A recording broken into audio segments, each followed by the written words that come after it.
Let's go. 5-1. Here we go.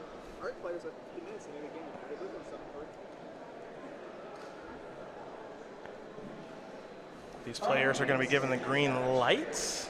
We're going to do this thing. It's a Sacred Foundry to start here for Rosum.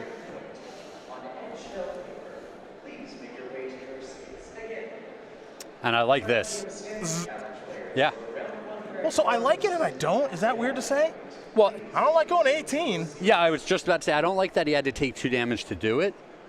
But he's clearly been paying attention to the players around him. He knows what Daryl Ayers is on. Yes. If he's bolting him on turn 1. Yeah, that much is definitely clear. Not sure if these two are friends or not, but Jonathan definitely knows what he's playing because he would not play Sacred Foundry untapped on turn 1 in a lot of matchups. And just say, let's do this, bolt you. Just bolt the nug. Yeah. Secure Tribe Elder is in there. Snapcaster Mage, yep, you see what's going on here. This is a flat race, and Jonathan's trying to kill him as fast as he can. Secure Tribe Elder is going to block the Snapcaster Mage. Sack, search for a land, and there's Sky Sustain Trap, folks. And this is the start that we need to see out of Jonathan each game. Just some early pressure, and then back it up with some counter spells. So it looks like he already has a Spell Queller in his hand. One other counter spell on top of that, and it'll probably just be lights out. Yeah, he's playing more like a fish style deck right now. Well, he's just trying to kill him as fast as he can. Yeah. Just straight up. Well, and that's just understanding the matchup. Yeah. Bolt you, Snapcaster Mage for no value. Get to attack and offer to trade it for your Secure Tribe Elder. I like it.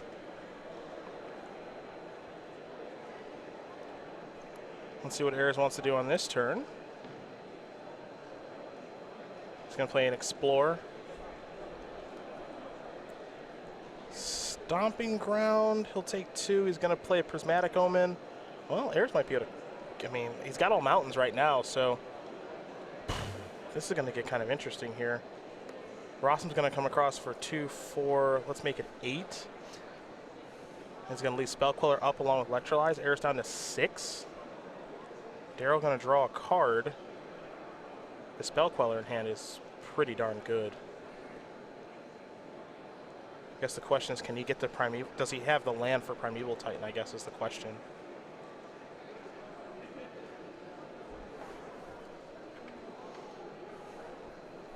But we said game 1 is going to revolve around Geist, and it certainly has. Yeah, playing that on turn 3 on the play, just huge in this matchup. A little interesting. Daryl's only playing 3 Hour of Promise in his main deck here. Well, that's that. Daryl's got nothing else to do on this turn, and Geist Sustain Trap is going to get the job done. Jonathan Rosum is going to win game number 1 here over Daryl Ayers very quickly, as Jeskai Control up a game here over Scape Shift. Sideboards real quick. That's a 3-minute game. These guys aren't messing around. Not what we expect out of this matchup. No, not really. We're going to start with Daryl and his sideboard. He's got 4 Leyline of Sanctity, 3 Relic of Progenitus, 3 Anger of the Gods, 2 Command Colossus, 2 Ancient Grudge, and a Reclamation Sage. Not a lot here for the matchup. No, the Anger of the Gods seem like they're fine interaction. Rosum has basically nothing that lives through that, so I can definitely see bringing those in. The rest of these cards, not exciting to me. On the other side of things here for Rosum, he's got 2 Ceremonious Rejection, 2 Relic of Progenitus, 2 Stony Silence, and here come the one-ofs. Dispel, Celestial Purge, Rest in Peace, Disdainful Stroke, Wear, Tear, Anger of the Gods, Vendilion Click, Supreme Verdict, and that Elspeth Sun's Champion. So not a whole lot of great options here either. I like the Disdainful Stroke. Obviously, getting to hit some of the payoff cards is going to be huge. And I also like the Vendilion Click in this matchup. You know, getting to look at the opponent's hand, stripping a key card, and putting a threat on the board. All good. Well, those are the options there for both players.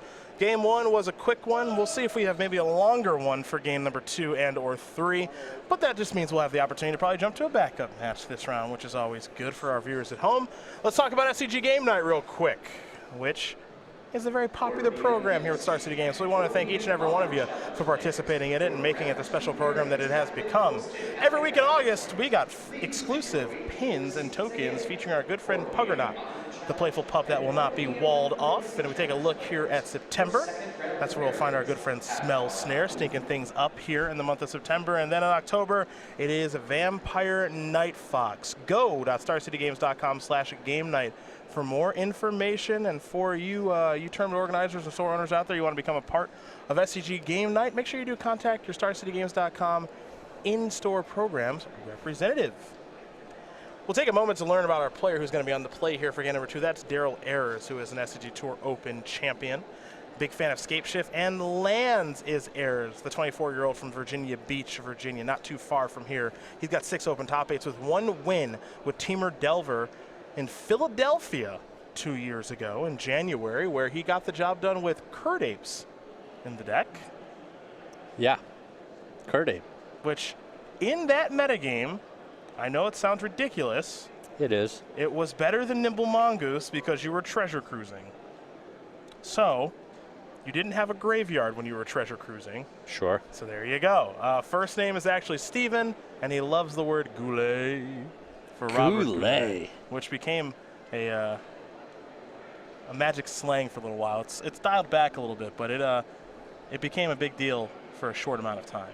I like when the little idioms we use come and go. I don't like when they stick around for too long. Well, it's always good if they're here for a little while and they move on. Yes, that's what I'm saying. Yeah, that's good. It adds a little flavor, a little entertainment variety to things. But when the whole room is saying tings over and over, just for months and months, I'm not a big fan. Some have stayed for forever, though. Right? Like beats or beatdown. That stayed. It's a good one.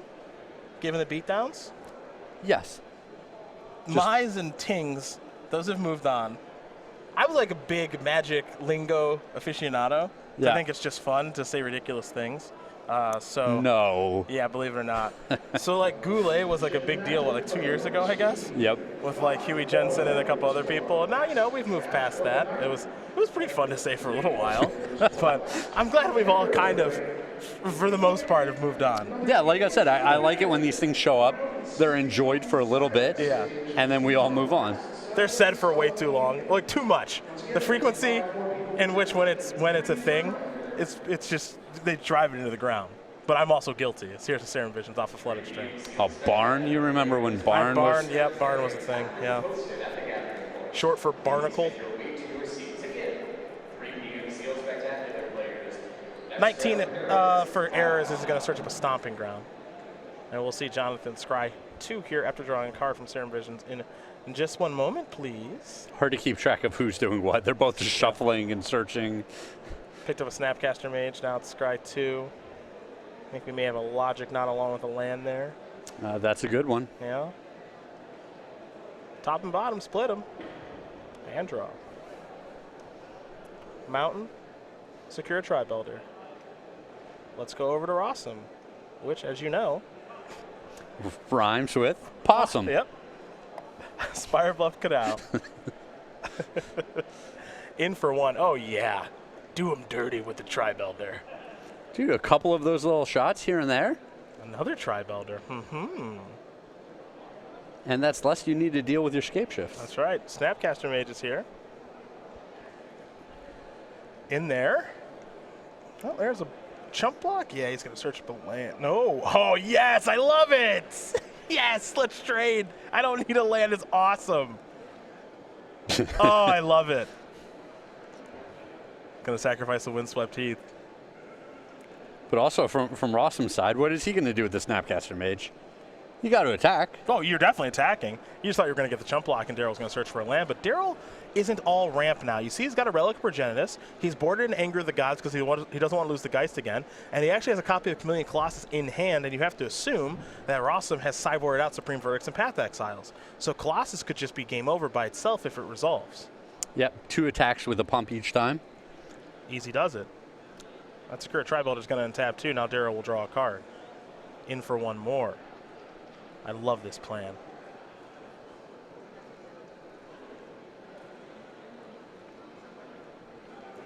Does Daryl have land number 4, I guess is the question. Be a little awkward if he didn't. It's a Valakut. Yeah, I would have been very surprised if he did not have a land there after the Secure Tri-Builder play. Yeah, a little bit surprising it would be. Looks like Rosum has a Spell Queller in hand. Yeah, he's wondering if he wants to punk this snake in a dark alley. Just shouldn't have walked down there by yourself, you know? Here I am. All right, here's Spell Queller on the end step. So we're going to go back over to Rosum. He's going to come in here for 2 in the air. I think at some of the time you want to save the spell queller, other times you just want to go aggressive. He's going to play a Sacred Foundry on tap, does have access to triple blue for Cryptic Command as we head back over to Daryl. In for one. It's a race. I don't know how we got here, but we are here. This is not the race we thought we were going to see. This looks like an attempt at Chameleon Colossus. Yep. Can't imagine this one's going to resolve. I would be shocked if it did, especially when you had your opponent play a Sacred Foundry untapped. Ooh, and Daryl, he's following the homunculus rules for the weekend. Are you just playing? Ooh, Colossus is in? A little surprised by that. All right, 1 and 1 plus a bolt, I suppose. Yep, all right. It's very clear that Jonathan would rather have the Logic Knot in his hand to counter a Primeval Titan. Yeah, the counter spells are so important in this matchup. So if you can deal with something without burning off a counter spell, it's better to do it that way. Rosum's going to sacrifice a Fetch Land. And these players are each playing at a furious pace. They're not messing around as here comes Geist of St. Traff with Logic Knot at the ready.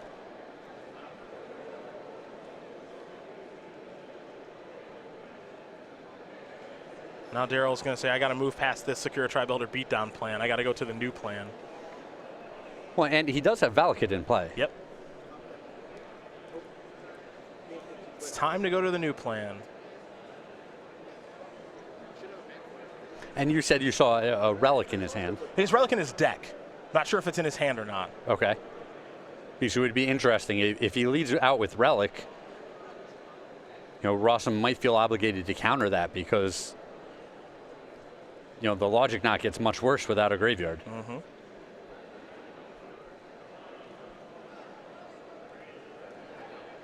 And this looks like it's going to be Summoner's Pact, which Rosum is going to certainly let resolve and counter what comes after it. There's Primeval Titan.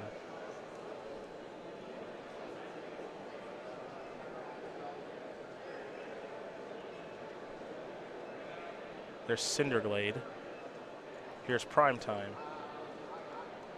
Yeah, Logic Knot's going to take care of that. And so Daryl's going to be in a bit of a difficult spot here because he's got to pay for Summoner's Pact next turn, but fortunately for him, he's got the ability to shoot Spell Queller out of the sky, and he's got Anger of the Gods in hand, so it's kind of like a little bit of a setup, which is what's a little unique about this. Now he's going to take a hit here from Geist plus the Angel, but he might be able to work himself out of this issue. And a little bit interesting there. Rosum exiled one extra card out of his graveyard for the Delve here, just in case there's something weird like a Simian Spirit Guide. Yeah, which is a pretty heads-up play from the young man. You know, the chances are so low, but the game's going to end in 2 turns anyway. He's not going to need that whole graveyard, so why not? Yep. Oof, looked like a Cryptic Command there. Well, if that was a Cryptic Command, that's very, very, very good. Ayers going to fall down to 5. He's going to pay. Yeah, and it was a Cryptic Command. Cryptic Command's the check mark on this game, ladies and gentlemen, as Ayers is going to draw a card. And the plan here was pretty clear. He had the opportunity to try to resolve Primeval Titan. Didn't work. And then he would try to Anger the Gods away everything, and Cryptic Man says absolutely not. So Jonathan Rosum, rhymes with possum, rhymes with awesome, rhymes with all sorts of things, is doing just fine here this weekend. He is 6-1 with Jeskai Control. He top 8 last weekend in Syracuse. He's looking at top 8 here again.